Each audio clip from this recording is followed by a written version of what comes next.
A biblical perspective on life, culture and current events. This is 2020 on Vision. Well, as I say, almost every day, new instances of some form of anti-Semitic attack on Jews here in Australia. So always welcome some valuable insights as the narrative around the comments by those two nurses last week is already taking on new twists in the mainstream media. Stephen McAlpine is an award-winning Christian author, pastor and national consultant for churches and Christian schools. He's been following along the case of these two nurses. And I might say a special welcome back to 2020 to you, Stephen McAlpine.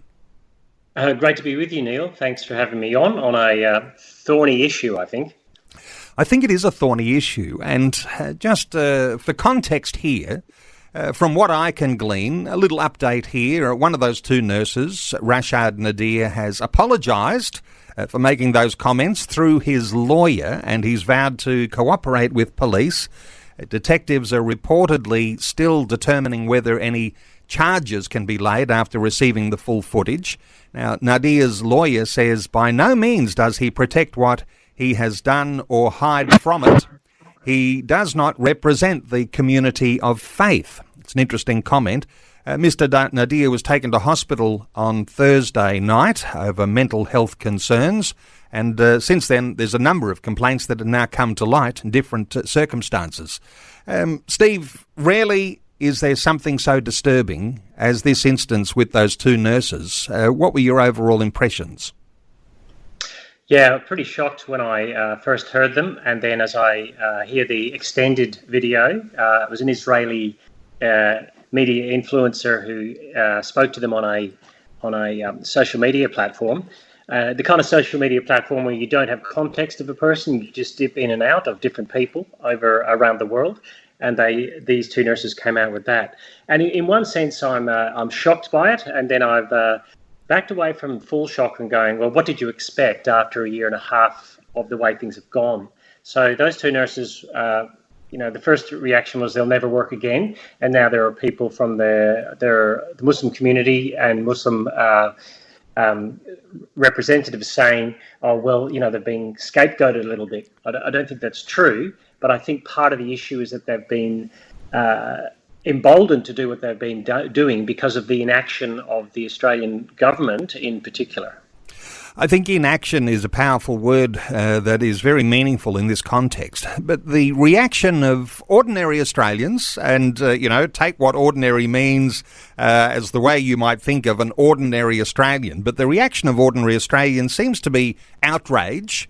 But now there's some response from wider Muslim bodies, and already the narrative is changing. Any thoughts here around how these things are representative and of various communities, and how those things can change, and there's a spin that goes on to everything that happens?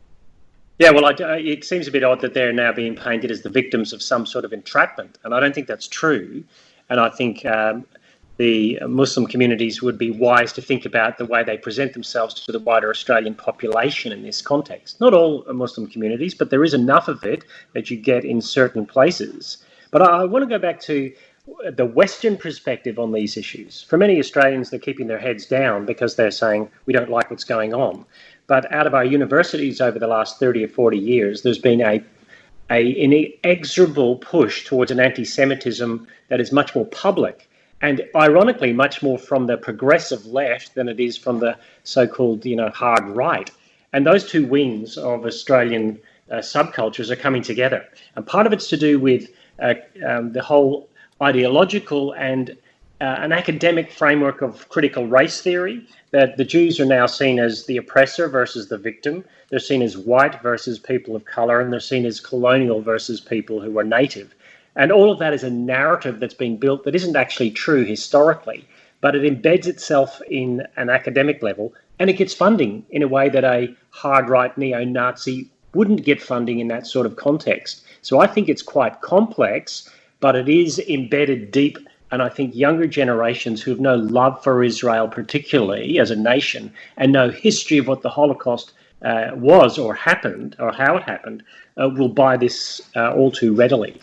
As you say, something has been developing over decades, and it's just gone under the radar, and it's infiltrated into our tertiary institutions, even around, and this may be controversial to say, even around whenever we've been hearing the sorts of narrative that builds the argument for two-state solution, and that's still very prevalent.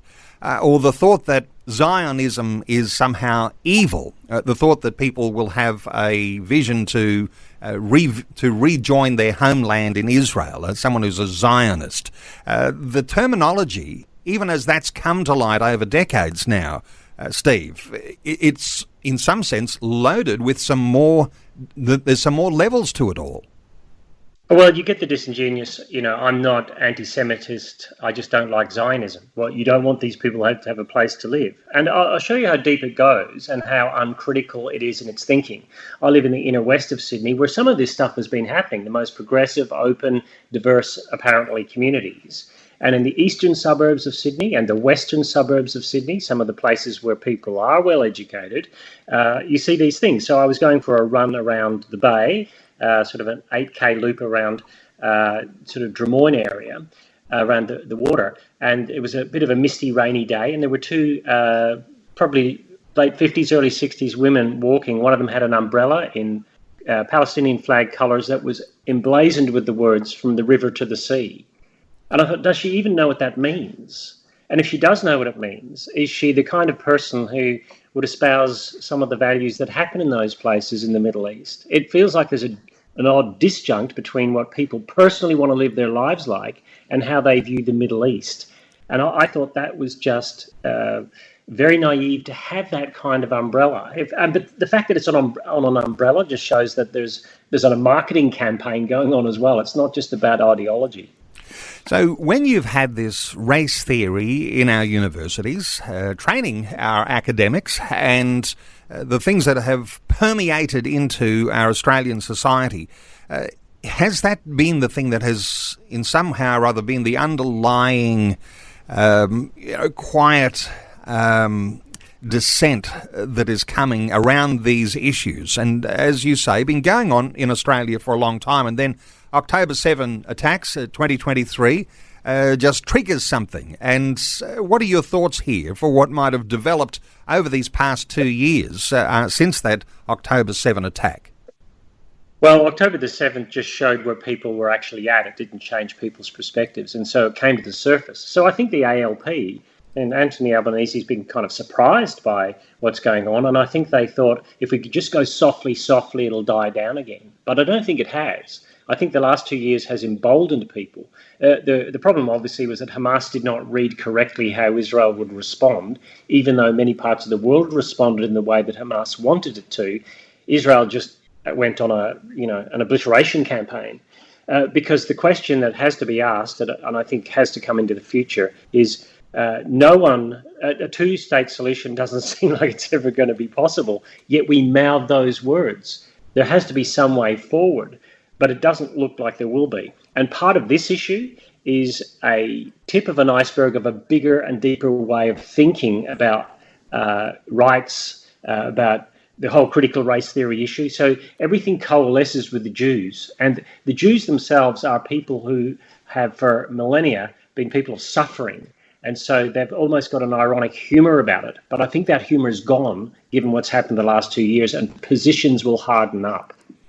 What do you make of, when we're talking about, how this permeates into an Australian society, mainstream media narrative too, the thought of the Hamas-Israeli conflict being of some level moral equivalence, when you make two equal sides, one a terrorist organisation, another a democratic nation, that sort of moral equivalence, you and I might recognise there's a misrepresentation there, but when the mainstream media talks about these things, they create something of a moral equivalence by almost taking a side with Hamas. Any thoughts from you? Yeah, I mean, that has happened, though not everyone. And part of the issue, too, is there's nuance to that. Are Jewish settlements encroaching on land that they perhaps have said they wouldn't have done? Yes, that's true. And I have Christian friends from Lebanon and places around that who aren't too happy about their own countries being bombed by Israel. The question has to be, what is the ideology that mainstream media are looking at the world through? And you're going to have to go back to, for 30 years, our universities have produced in the humanities departments people who view the world as it's either oppressor or victim, it's either this colour or that colour, it's either colonial or native, and there is no nuance. So we've created, in our journalistic framework, activism rather than actual journalism. And that's something that Josh Zepps, who was former ABC journalist, who's a young gay man who pushes back on some of the activism at the ABC, and he can do from a position of strength from his own, I guess, from his own identity issues. But he says some of the activism belies what journalism should be about. It should be about truth-seeking, and I think we've lost that aspect of it. As we've become a much more secular society and moved away from God, sidelined God from being in the main play, that secularism really only has one place to go if you're trying to find some level of fairness, and it seems to be that people pursue Marxism as a foundation for the way they think about the world. Any thoughts here on just how you might unravel and make sense of the way that people think? Yeah, well, I think one of the things secularism did was that it wiped the landscape of any deeper meaning and purpose, and you create your own meaning and purpose for yourself. And I was in Melbourne at the first wave of protests against Israel, and I was shocked at the hatred I heard and the anger. But from middle-class people from Melbourne with, kids on their shoulders who would have voted very green, perhaps, but also have very Western liberal values, espousing an organisation that would, not like them, would, see them as their enemy. And so people are looking for meaning and purpose as well in the West. And Marxism failed economically, but it's taken on a much more cultural framework along the same lines as it did with economics, that there's oppressor and victim, and that there's, there was worker and boss, and now those worker and boss categories have just been shifted. So I think very hard to take that out. And one of our issues is that we do not know history very well. We do not read history well. And anti-Semitism has always raised its head in places where there has been a clamping down on freedom.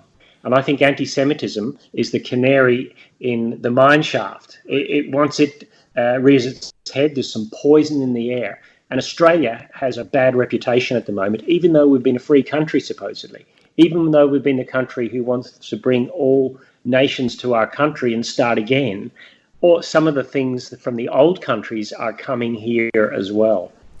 You mention freedom and the attacks on freedom. You also mention history in there and our lack of appreciation of history. There does appear to be a evaporation of an appreciation of even the history of this past 100 years, back to the Holocaust. And, it used to be a very, very rare thing that someone would be a Holocaust denier. That, of course, has reared its head along the way a whole lot. But in this sort of moral equivalency that you might present right now, you might even have groups that are talking about moral equivalency from the Holocaust. So if you don't understand history, you're likely to be led astray. Any thoughts on that? Well, David Irving was the classic case where he was viewed as either a buffoon or dangerous because he was a Holocaust denier. Did 6 million Jews really, were killed in the Holocaust? And says no. And he was far right. So what you're getting is this strange meeting in the middle of the far right and the kind of the hard left on these issues, who don't know history but also are happy to rewrite it, even if they did know it. And that's part of the problem, is that people don't know their histories. So when you go onto YouTube and you go down the YouTube rabbit hole of one increasingly more, off the chains, YouTuber, you'll come out with some crazy ideas. But actual history, and here's the proof, unravels that. But we live in an age where people believe what they feel is their truth. So that's part of the problem as well. Cold hard truth doesn't cut it. So what we've got in one sense is this permanent revolution of trying to recreate history all the time. And when it's 100 years from the Holocaust, I believe that the conditions are ripe for something bad to happen again. And it feels more like the 1920s than the 2020s. Okay, that's a sobering thought, that something bad may be about to happen again. Hey, let's talk Christians in the mix here. Hard to know what is true. Now, as Christian believers, we'll say there is something that is immovable. It is our transcendent God. There are absolutes in truth and in his presence in the world, and even what he has planned for a future. So we could be thinking, are Christians threatened by this? But are there actually some opportunities that we ought to have, because we actually have some firm foundations on which we stand? Well, yes, and it would be shown in our Lebanese, Palestinian and Jewish convert Christian brothers and sisters, wouldn't it, in Christian community, that we have a bigger unity factor than what just our nationality or something like that. I do believe that truth matters, and I do believe that we have to love our enemy, but we also have to protect people who are going to be broken by some of the bad ideas we have in our culture. And so I think the church has to show very clearly that it opposes anti-Semitism. It hasn't had a good track record, hundreds of years ago, during the Reformation. But it seemed that Europe itself was anti-Semite, and now we've gotten over that, apparently, only to return. The church itself is the answer at one level, because it brings people together, as Ephesians 2 says, who were divided by a dividing wall of hostility. And that's where it starts. It starts with the gospel from God to those who were his enemies, has brought us into relationship with him, in the same way that the gospel brings people from different backgrounds and hostilities together. So we have to have that. And then we have to have a public square where we can have hard conversations without shutting each other down, but we can call things out.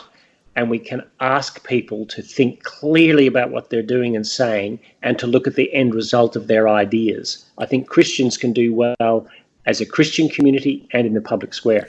Some might be saying, what sort of forum do you create that could make that happen so that you could demonstrate it? Because sometimes these things can sound good in theory.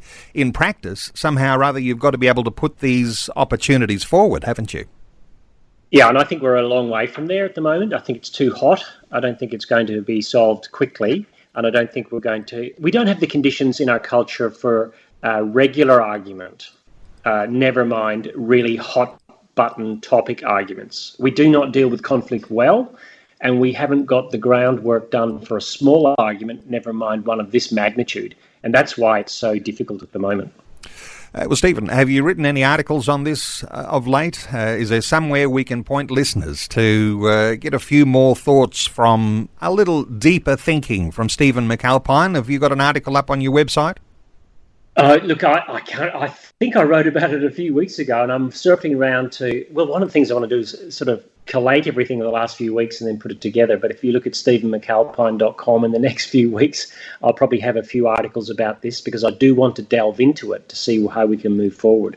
Okay, there are deeper issues in our Australian culture, our Australian psyche, and you might want to explore what that means from a Christian perspective, and understanding the position of strength that we do come from, but the challenges around actually implementing that in a practical way in our own communities.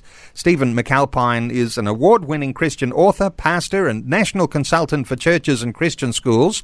The website he mentioned, stephenmcalpine.com. stephenmcalpine.com. Stephen, always great insights. Thanks so much for sharing those with listeners today on 2020. Great to be with you, Neil. Thanks for taking time to listen to this audio on demand from Vision Christian Media. To find out more about us, go to vision.org.au.